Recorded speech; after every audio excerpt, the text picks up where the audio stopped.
तो हेलो दोस्तों, आप सभी का स्वागत है आज के इस नए वीडियो में नए टॉपिक के साथ। आशा करता हूं आप सभी बहुत ही मस्त होंगे और अपने अपने पढ़ाई में तेजी के साथ व्यस्त होंगे। तो चलिए इस प्रकार से आज के इस प्यारे से टॉपिक में आज हम लोग 11th बायोलॉजी के अंतर्गत जो जीव जगत चैप्टर है, लिविंग वर्ड्स चैप्टर है, इसके अंतर्गत क्या पढ़ने वाले हैं, पांच जगत वर्गीकरण के प्रमुख कुछ कमियां हैं, इसके बारे में आपको संपूर्ण जानकारी देने वाले हैं। पिछले वाले टॉपिक में हम लोग अर्थात इस टॉपिक में पांच जगत वर्गीकरण क्या होता है इसको समझ चुके हैं। उसको कौन से वैज्ञानिक ने दिए थे, R.H. व्हिटेकर नामक वैज्ञानिक ने दिए थे, इसके बारे में भी हम लोग आसानी से आपको जानकारी दिए थे। अगर आप लोग पांच जगत वर्गीकरण वाले चैप्टर उस वीडियो को नहीं देखे हैं तो उस वीडियो को सबसे पहले जाकर देख लीजिए, फिर आप इस पांच जगत वर्गीकरण की कमियां को जब देखेंगे तो आपको आसानी से क्लियर हो जाने वाला है। तो चलिए बिना किसी समय गंवाए जो टॉपिक है पांच जगत वर्गीकरण की कमियां, इसको समझने का प्रयास करते हैं। तो देख सकते हैं R.H. व्हिटेकर द्वारा जो पांच जगत वर्गीकरण जो दिया गया है नियम, मोनेरा, प्रोटिस्टा, कवक और क्या है उसमें पादप है और क्या है जीव है। तो इस प्रकार से पांच जगत वर्गीकरण में बांटा है। तो उसमें प्रमुख कुछ कमियां हैं, तो इसी को आज की इस वीडियो में हम लोग समझने का प्रयास करेंगे। तो पहला कमी क्या है, अस्पष्ट सीमाएं। अब क्या बोला गया इसमें, अस्पष्ट सीमाएं अर्थात जो जीव के वर्गीकरण की सीमाएं हैं वो कैसे होंगे अस्पष्ट होंगे, स्पष्ट रूप से समझ में नहीं आएंगे। तो चलिए इसी को समझ लेते हैं। तो कुछ जीवों की सीमाएं स्पष्ट नहीं है, जैसे कि प्रोटिस्टा जगत में विभिन्न प्रकार के जीव शामिल हैं जो कि एक दूसरे से बहुत ही क्या होते हैं, अलग होते हैं। अब देख सकते हैं जीवों का जो वर्गीकरण है वही स्पष्ट नहीं है, अर्थात इसमें जो सीमा है वर्गीकरण का वह स्पष्ट नहीं है। कैसा है, अस्पष्ट है। जैसे कि कुछ जीवों की सीमाएं कैसी है, स्पष्ट नहीं है। जैसे कि प्रोटिस्टा जगत में विभिन्न प्रकार के जीव पाए जाते हैं जिनमें क्या है एक दूसरे से वो क्या है बहुत अलग होते हैं, अर्थात उसी जगत में पाए जाने वाले जो जीव होते हैं वो समान होने चाहिए, लेकिन इसमें कैसे होते हैं कुछ जीव आपस में एक दूसरे से अलग व्यवहार प्रदर्शित करते हैं या फिर एक दूसरे से क्या होते हैं बहुत अलग प्रकार के होते हैं। तो ये मुख्य कमी हो गया।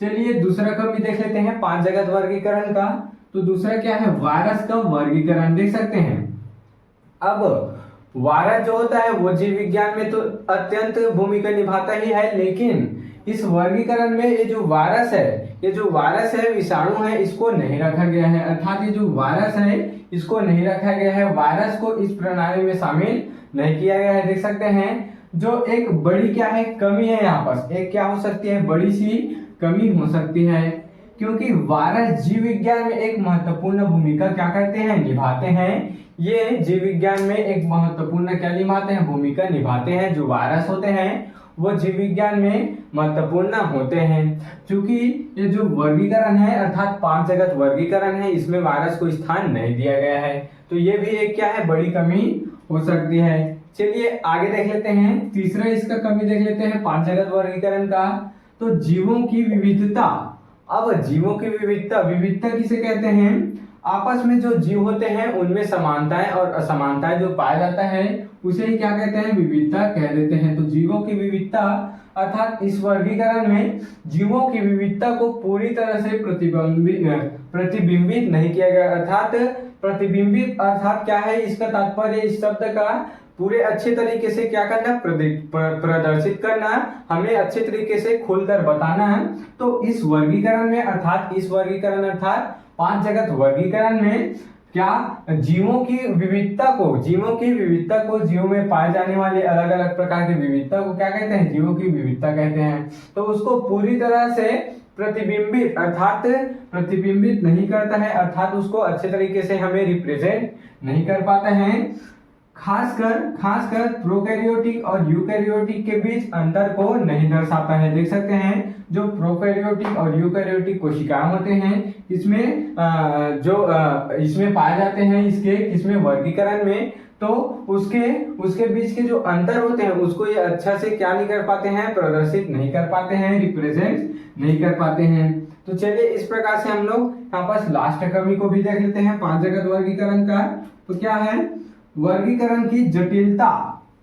अब इस टॉपिक में क्या बोला जाएगा, ये जो पॉइंट है इसमें जो जीवों के वर्गीकरण के जो जटिलता है, जो मजबूती है, उसको अच्छे से क्या नहीं किया गया है, दर्शाया नहीं गया है। इस वर्गीकरण में कुछ जीवों का वर्गीकरण जटिल हो सकता है। देख सकते हैं कुछ इसमें जो जीव उपस्थित होते हैं, किसमें, इस वर्गीकरण में, पांच जगत वर्गीकरण में, तो कुछ जो जीव होते हैं इस वर्गीकरण में, कुछ जो जीव होते हैं उनका वर्गीकरण जटिल हो सकता है। तो देख सकते हैं इस प्रकार से इसके कुछ चार यहाँ पास कमियां हैं, इसको समझ चुके हैं। आगे क्या लिखा है, आगे एक पॉइंट है, देख सकते हैं इन सब कमियों के बावजूद पांच जगत वर्गीकरण प्रणाली अभी भी जीव विज्ञान में एक महत्वपूर्ण भूमिका निभाती है। तो ये तो बात सिद्ध है कि पांच जगत वर्गीकरण में इतनी सारी कमियां हैं, फिर भी आज भी हमारे जीव विज्ञान में ये एक महत्वपूर्ण भूमिका क्या करती है, अदा करती है, निभाती है। तो इस प्रकार से आज के इस प्यारे से और छोटे से टॉपिक में हम लोग क्या समझ चुके हैं, 11th का पांच जगत वर्गीकरण में कुछ कमियां हैं, इसको देख चुके हैं। आप इसका स्क्रीनशॉट यहाँ पर ले सकते हैं। तो आशा करता हूं कि आपके जो टॉपिक है पांच जगत वर्गीकरण की जो कमियां हैं, जो 4 पॉइंट में क्लियर हो गया होगा। अगर आपका जो टॉपिक है समझ में आया होगा तो मेरे इस चैनल को जल्दी से सब्सक्राइब करके बेल वाले आइकन को दबाकर प्रेस कर लीजिएगा, ताकि आपको मेरी ऐसी अच्छी इंफॉर्मेटिव वीडियो और अच्छे इंपॉर्टेंट वीडियो की नोटिफिकेशन सबसे पहले आप तक ही पहुंचती रहे और आप क्लास 11 की तैयारी ऐसी अच्छे इंपॉर्टेंट टॉपिक के साथ कर पाए। तो चलिए फिर मिलते हैं किसी नेक्स्ट वीडियो में नए टॉपिक के साथ। तब तक के लिए जय हिंद, जय भारत।